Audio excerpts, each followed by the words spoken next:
en tant qu'ambassadeur de la paix. Et en même temps, j'ai pu chez les étudiants. Donc, ça fait depuis 2012. Donc, vous savez, je suis en train de parler toutes les villes du Sénégal pour aller à la rencontre des étudiants qui sont surtout pour les apporter mon appui en tant qu'acteur de développement, en tant que surtout ambassadeur de la paix. Parce que je suis venu surtout vous soutenir en même temps aussi vous présenter la conférence, surtout l'étudiant qui est décédé récemment. Donc, c'est pour cette raison que je suis là, parce que vous aussi vous l'avez sollicité. Parce que nous avons toujours, comme nous disait Wolof, pour le faire tabac, donc faire tabac. Xamatuñ ñëpp xamatuñ. Donc Thiès waa léegi dëkk Thiès yaroo na Thiès yëpp nee naa sama jarbaat ngeen sama rakk ngeen ma bàyyi samay soxla yëpp tous mes activités de Dakar parce que c'est un travail tellement stressant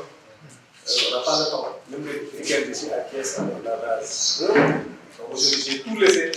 pour venir vous rencontrer surtout si vous s'encourager surtout dans les études parce que c'est très important. Parce que vos parents comptent beaucoup sur vous. Et il faudra toujours voir ce que vous avez continué, nous on n'avait pas à ce moment. C'est trop dur pour nous, bien que nos parents étaient des grands cadres d'administration. Mais comme nous étions des gens vraiment satisfaits, on mettait tout notre temps sur le travail et la réussite. En tout cas, je tiens à vous exercer surtout de ne pas utiliser la violence, parce que la violence ne règle rien.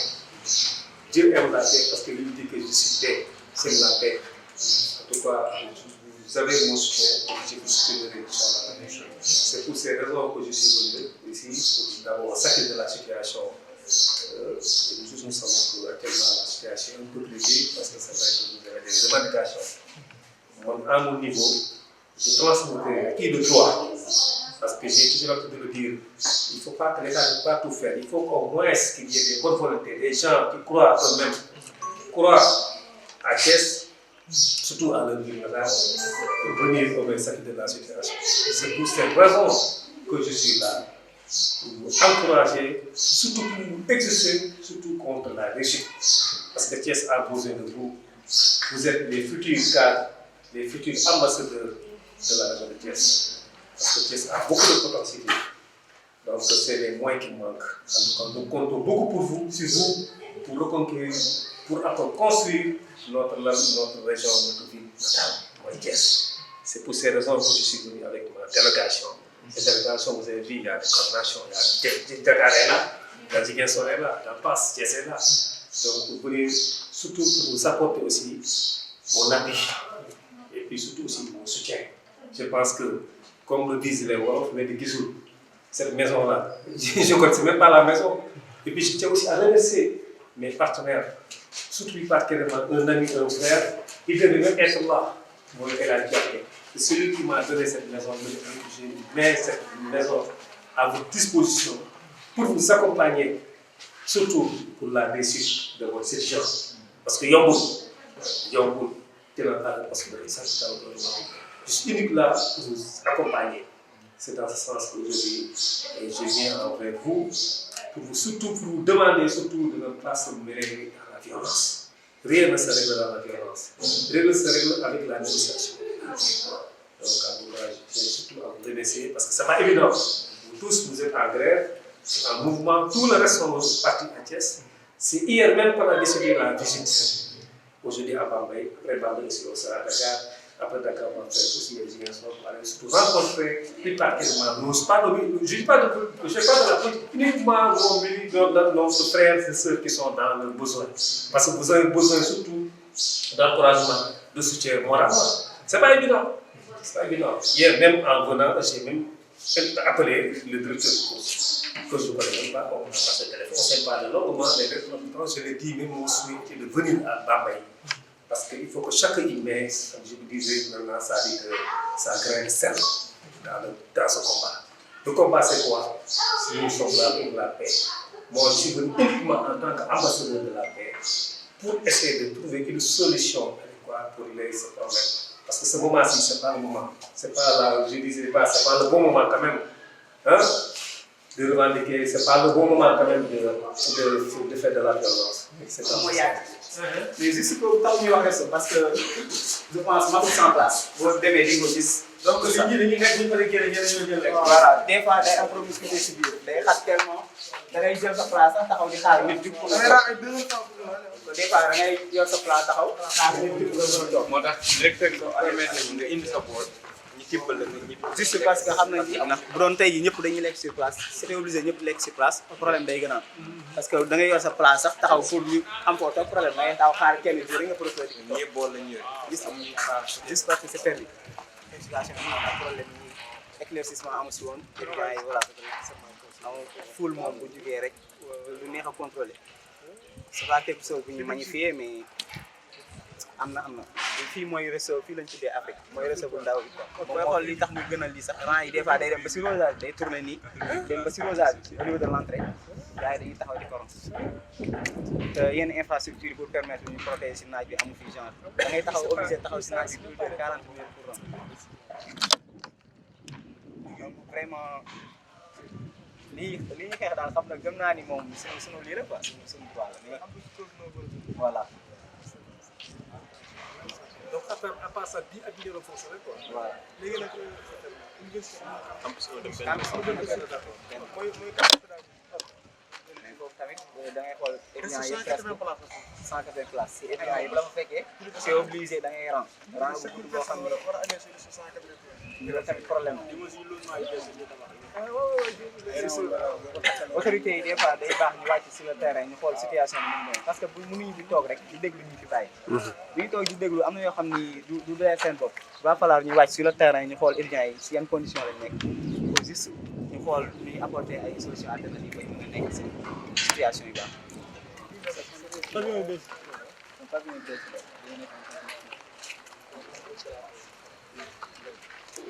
asalaamaaleykum mbokk yi maa ngi leen di nuyu je m'appelle Dabakh Sall maa nekk président de la coordination des étudiants thiessois à l'université Alioune Diop de Bambey tey ñoo ngi fii en cette date de 19 décembre 2021 pour accueillir notre ambassadeur de la paix parce que actuellement dañoo nekk ci crise université bi dafa nekk ci crise ça fait plus de 2 semaines qu'on n'a pas fait cours te amoon na ay affrontement yu bëri ba combat boobu nekkatul au niveau de la ville sax wala au niveau de l'université dafa nekk un combat au niveau national. nous ça indi nañu ay xéwal. ça c'est l'homme de Bambey. yàlla kër gi nii moom ko jox. jaajëf teg ko noonu. waaw lii moom gis ngeen seen vraiment ma frère jaajëf excusez-nous jaajëf très bien suñu crise bi ça fait plus de 4 mois mu ngi ci université Alioune Diop de Bambey parce que dafa commencé ci ay plateformes revendicatives mais ci lu ñu mën a jàpp 2 semaines mu ngi nii defuñu cours te dafa am ay affrontements yu amoon ci université bi moo tax sax tey étudiants yu ñëpp presque dañoo déserté même ñu fi nekk sax am na ñoo xam te ni dañoo bëggoon ñëpp mais le fait que ñu informer leen ko démb moo tax ñu ne dañuy toog mais bu nekkul woon ci circonstances yi nii xam naa ni Thiessois moom xajuñu ci maison bi sax. mais juste que circonstances yi moo imposé lii quoi te tamit ñu ngi koy remercier bu baax parce que moom bu ñu ko xamee ba léegi temps yooyu j'étais pas président Mouhamadou Moustapha Mbaye moo nekkoon président j'étais qu'un simple membre permanent en tant que président du Presse et Info mais ñëpp boo waxee Habib Niang rek il est plus célèbre que le maire il est plus célèbre que tous les gens qui se trouvent à Thiès loolu moom man maa koy wax fii nii même ñu nekkul Thiès waa sax xam nañ Habib Niang mais moom bu ñu ko sollicité mu may ñu maison bii nii qui est composée de 7 chambres dont 5 avec salle de bain léegi ce qui a permis que mensualité quitte de 10 000 francs à 8 000 francs parce que maison bi am na juste di leeral rek am na ñu fa nekk mais puisque Thiessois yëpp ko bokk ñoom ñëpp la ñuy wàññi mensualité léegi ñëpp di continuer di cotiser mu quitte 10 000 francs ba 8 000 francs ñu ngi koy remercier bu baax en plus de cela moom moo nekkoon suñu parrain ci suñu intégration bi jàppale nañu ba depuis lors sax il a toute notre reconnaissance délégation composée de Mouhamadou Moustapha Mbaye de monsieur Souane ñoom Younous Diatta du président Ziguinchor Béhanzin aussi ñu ngi koy remercier ñoom ñëpp parce que déplacé nañu de Dakar à Ziguinchor en passant par Thiès sans oublier les étudiants de Saint-Louis ñëpp ñu ngi koy remercier bu baax te tamit nit moom genre bu la defalee dara sa loyauté ak sa dignité moo war a tax nga toog ci kanam ñëpp certifié ko te moom dañoo jàppale te man moom fu mu dem dama koy wax parce que nekkaluñu kenn étudiants yi lañ fi nekkal te ku ñu jàppale moom dañ koy signaler haut et fort donc vous avez toute nos reconnaissances la coordination vous remercie dañoo bëggoon tamit puisque moom il a toujours été notre parrain devant tous les Thiessois moom turam gravé wu ci coordination bi moo tax ñu defal ko surprise bii nii collé ko ci mur bi comme ça ku ñëw ci amicale bi rek dina xam ni maison bi monsieur Habib Niang notre parrain Habib Niang moo ñu ko jox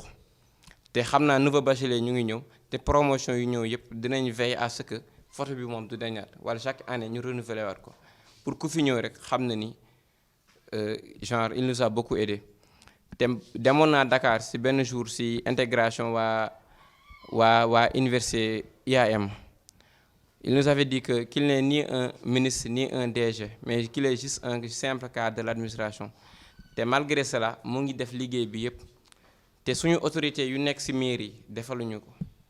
dañ koy lii parce que frappé nañ ci porte yu bari ci Thiès ci 3 communes yëpp amul benn ku ñu mës a jàppale parfois sax da ngay dem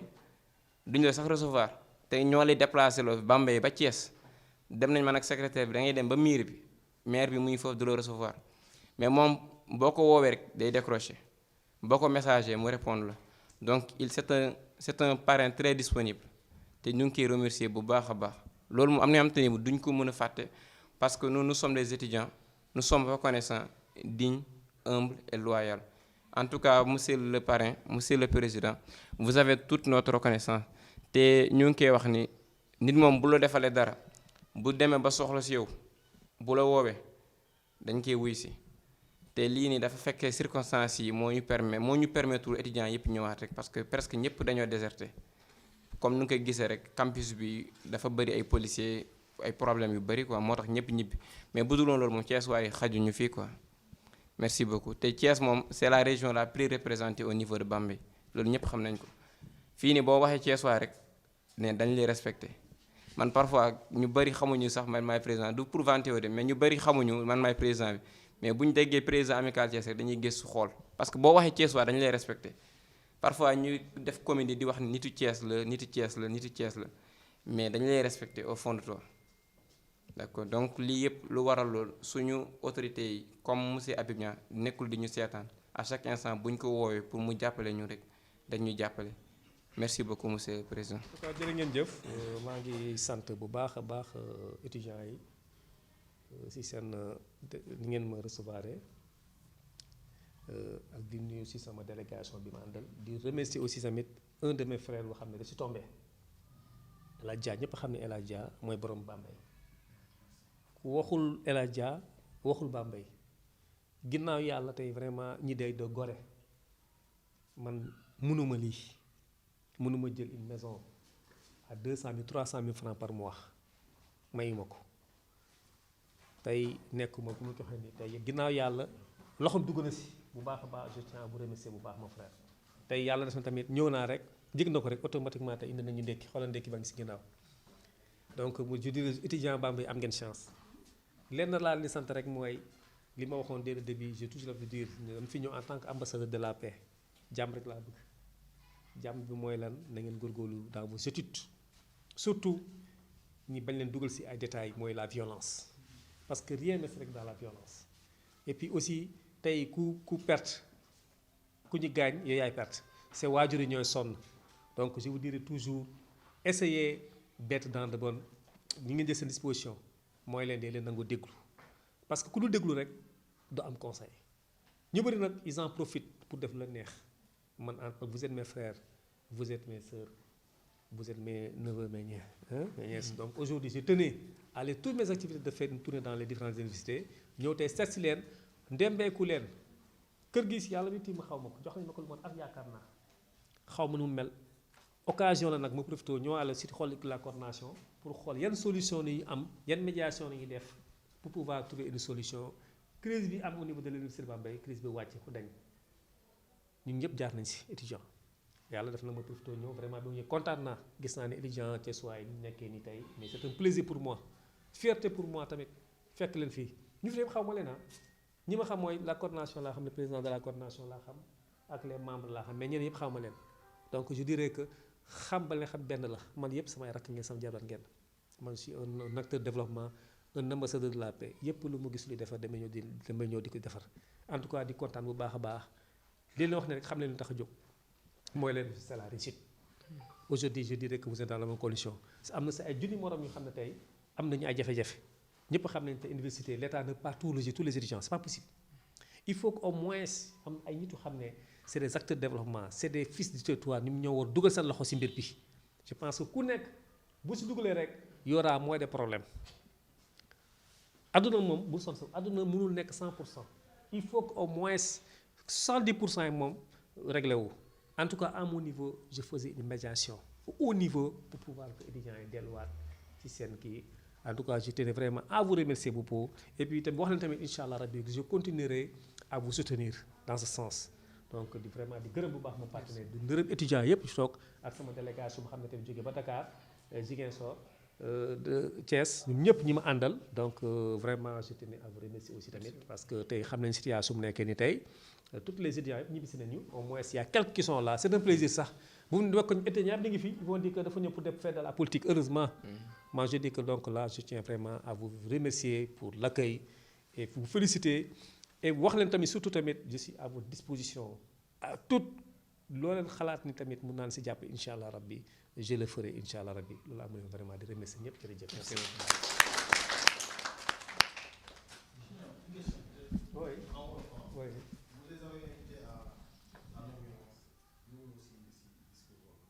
waaw effectivement lenn rek laa wax xam nga violence du régler dara les gens nag en profitent pour créer la zizanie ñi leen di wax violence c'est des gens yoo xam ne tey boo xoolee seen rakk seen jëlbaat nekkuñu fi je me souviens en 88 bu ñu dem en grève temps avec les années blanches la woon temps yooyu je me souviens très bien c'est mon oncle qui était le ministre de l'éducation nationale Ibrahima Niang jóge fi après Djiboka jël lorsque Djiboka nous a convoqué j'étais dans la coordination mu ne ma mon frère allez étudier tu sais que nos enfants ne sont pas là ils sont au Canada aux États-Unis yéen dama la ngeen jàngi moo gën mais automatiquement quand je suis sorti automatiquement je me suis posé la question ma ne kii la raison pourtant non pas les moins donc kii ma dëgg la ma ne gars yi dañuy caaxaan dañuy jàngi y a des choses yoo xam ne dafa jaar mais nag aussi condition tamit nit aussi étudiant tamit bu jàng tamit dafa nekk dans de bonnes conditions il faut que aussi tamit je lance l'appel surtout au recteur na wàccee boppam na dal et aussi tamit au directeur du COUD il faut être crous il faut être à la hauteur il faut écouter les étudiants et puis nga bañ a xeeb kenn parce que la violence ne se règle pas les étudiants ont droit d'étudier dans de bonnes conditions l'État a dégagé des milliards pour lan pour l'éducation boo xoolee on a l'habitude de toujours le dire moitié budget état yëpp c'est éducation la même donc ñun à notre niveau moi je vous exhorte mes chers et sœurs na ngeen éviter la violence na ngeen jàng xam lu leen tax a jóg li c'est un temps rek et puis le temps passe vite di ngeen toog encore di wax ni que pourtant les saa yi wax na ma ko de éviter aussi tamit des gens yoo xam ne qui sont derrière qui mu ni di wax non il faut le faire ils vont régler ça non il faut que chacun trouve une solution même de côté de l'opposition trouver une solution moi j'ai l'habitude de le dire les gens qui critiquent la violence non c'est pas ça c'est le président à gauche droite mais ñoom dañuy proposer une solution cette proposition je pense que dinañuy jàpp xool solution ba ñu pour régler ce problème amul may wax waaw j'ai dit que je lance un appel surtout au directeur au recteur et au directeur de rapidement vraiment de convoquer la coordination des étudiants de convoquer les pour pouvoir trouver une solution je pense on doit être à la hauteur moi je suis là en tant qu'ambassadeur de la paix je suis prêt pour jouer ma médiation donc je dirais que il faut avoir ce qu'on appelle une raison gardée pour pouvoir gérer la situation